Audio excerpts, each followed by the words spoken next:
So the way to fix this is quite simple on Pinokio. I mean, it is a problem exclusive to this, and it could be in any other PC, but the whole thing about this is that your browser is not supporting the new UI, new update correctly.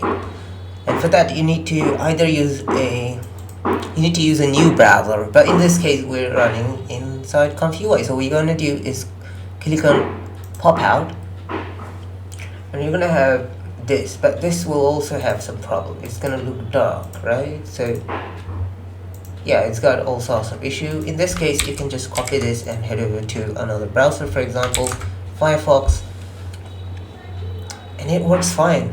So now you can generate something, and yeah, we can just press generate, and here you go. So it's working. Make sure to subscribe like in this picture, and I'll see you later.